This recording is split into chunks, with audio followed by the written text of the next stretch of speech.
Xin Chow, what's up everybody? Alright, in this video today we're going to talk about, is Da Nang becoming the next Bali? Canggu specifically. And oh boy, let me tell you, sure seems that way, eh? Lots of YouTube videos are going viral over there. How I live on $1 a year. It's a lot of bullshit. I mean, we're gonna be right out of the gate and just be truthful right away. You know, being a cheap Charlie, one, is not for everybody. Let's just divulge right into like the budget thing, because that's these are one of the qualms I have with all these videos coming out of here. The realisticness of a lot of people actually living as cheap as these people are portraying in these videos, aka eating Vietnamese food 3 times a week, 3 times a day, 7 days a week, $200 apartments, etc. The too good to be true, like, if it's too good to be true, it's probably too good to be true. You know, I saw one guy's honest video about how much he spent his first month in Saigon, and it was like $5,550. I'd say that's the most accurate portrayal of newly moving to Vietnam and like what you could spend in a month realistically, especially if you party and you have any kind of amount of money. So last time I was in Da Nang, some psycho stalker dude was following me around and trying to like throw shit at me, threw a stick at the back of my head and stuff and all this shit.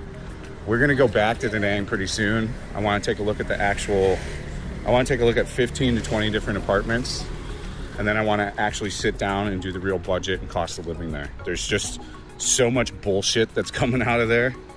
I don't give a fuck. And then we'll hire a little team to follow me around in case Captain Tough Guy wants to play something cool when we're there again. That was an inconvenience last time we were there. These are the things we don't always talk about though, so this is the life of being a ultra famous streamer and YouTuber from Vietnam. So I don't really think the accuracies are there. The only places I'm gonna say where you're probably gonna see accuracies of like a lower budget and accurate cost of living is like older people. So like the older ladies channels and guys channels where they're like 55, 60 up. You're older, you're disciplined, you're on a pension, you're on maybe Social Security. So your shit's tighter, you have a certain amount of money. So those people's videos are much more believable and doable. It's the younger people, anybody younger, that's making shit that they're like, oh, I'm spending $500 for the whole month. Like, what are you, a fucking monk? You going and fucking praying all day and eating rice and water? Like, the realistic shit there is just, it's not there. It's not. Like, if you want a beach city, I say go for Da Nang. It's going to rain a lot. We're not going to get into that too much. I just want to go back and document the actual price. You can figure out the weather and the rain and living at a beach city. I've already done that for 12 years of my life. So I wouldn't live at a beach city again. There's too much to the off season, and there's too much to when it's like overcast for months at a time. There's just too many logistical problems living actually at an ocean, which are okay, they're doable when you're doing it.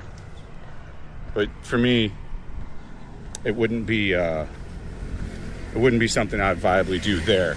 I would rather be in Nha Trang. So we're gonna really do a series of where we go intensely into debating Nha Trang over Da Nang. I truly think Nha Trang's got a lot more going on, but we have to go to both places and we have to document and witness kind of like what's going on.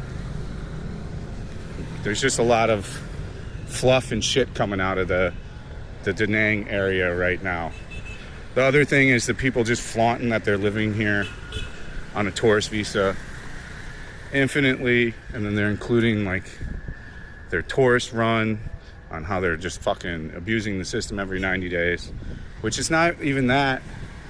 And I'm not even calling you out, but have some fucking wherewithal. If your videos are gonna get hundreds of thousands of views, I don't think you need to tip anybody off on what your visa situation is.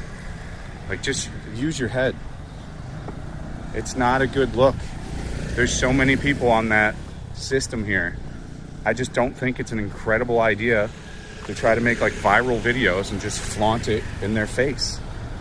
Like, do you understand my mind thought process behind this? I'm a guy that's lived here a long time. It's a safe face place. They don't want shit thrown up in their face, dude. So the more views that shit gets and the more you fucking are like, here, I'm on my visa run. It took us 4 hours. We started off at 6 a.m. We got on the bus. It was so easy. And it gets fucking 700,000 views. And then people start to click and say you're only living on $500 a month. Do you see where we're going here? You have to be realistic. There's a lot of, that's where the Bali part's coming into play with the dang part, is the shit, the bullshit. Like, you want to know what's cool about Bali?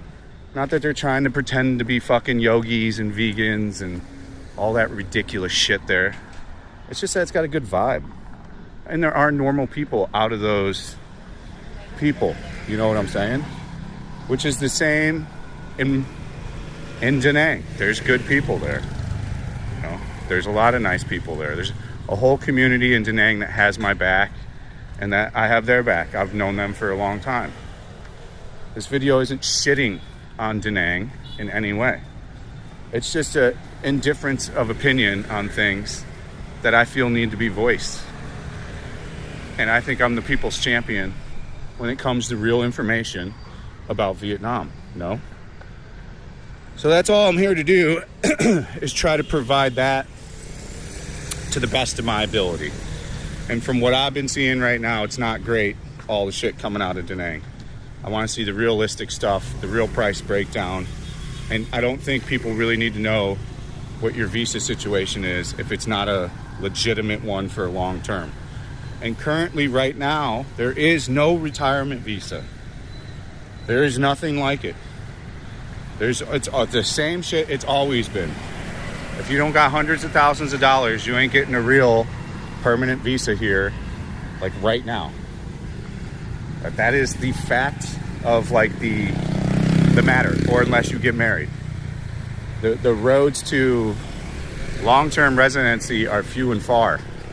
There's been no change in it yet. There's been a lot of hype, a lot of fake videos, a lot of people talking about it over and over again, which I could have done, but it doesn't exist yet. And I don't even know what it's going to look like. It should look something like how I hear it's going to I hear it's going to look something like Cambodia's. If you're over 55, a very affordable rate for yearly, which would be the way to go. Like, because none of those guys are a problem, really, in my opinion, dude. It's really the people that come and want to live here. I think $300 to $500 a month. Don't want to really, you're not adding anything back into the shit, you know, drinking beers every day, not doing shit. There just has to be a line, and there has to be a wherewithal. And there's just certain things that you can leave out of your videos that aren't needed. Like, you know what I'm saying? So I'll be back in all those places. I think we'll go to Nha Trang probably first, maybe Da Nang first. I don't know. We'll see. I just got the dogs back, so at least another month with the dogs. I think that's on my first video for that. That's all we really need to talk about. We're going to return back to like the 9 to 12 minute videos. So we'll go take a look at all that stuff. That's really my opinion on that. Nothing negative, nothing positive, just middle ground here. Just actual, genuine, real talk. The other problem that Da Nang poses is it doesn't fly out to a lot of places too. Not as much places as you need to go. So like making it a hub to fly international, not so great. Same with Nha Trang. This was one of the ultimate issues with Nha Trang, is going international. You don't have a huge selection. Like I think Da Nang, you got to fly to Bangkok pretty much to go anywhere. If I remember, that's how it goes. All right, if you want to add anything to the video, please feel free to. We won't edit anything unless you're like a really super negative person. So feel free to leave a comment. You know, if you don't want to subscribe, don't fucking subscribe. I don't give a shit. Don't fucking like it either if you don't want to. But if you liked it, go ahead and like it. So I hope you guys appreciated the video. There is a Patreon with a lot of additional shit on it. It is getting super hot out. It's hard to do these videos here. The weather here is fucking nuts. So, yep, stay frosty. Thanks for watching. We'll see you on the next one. Peace out.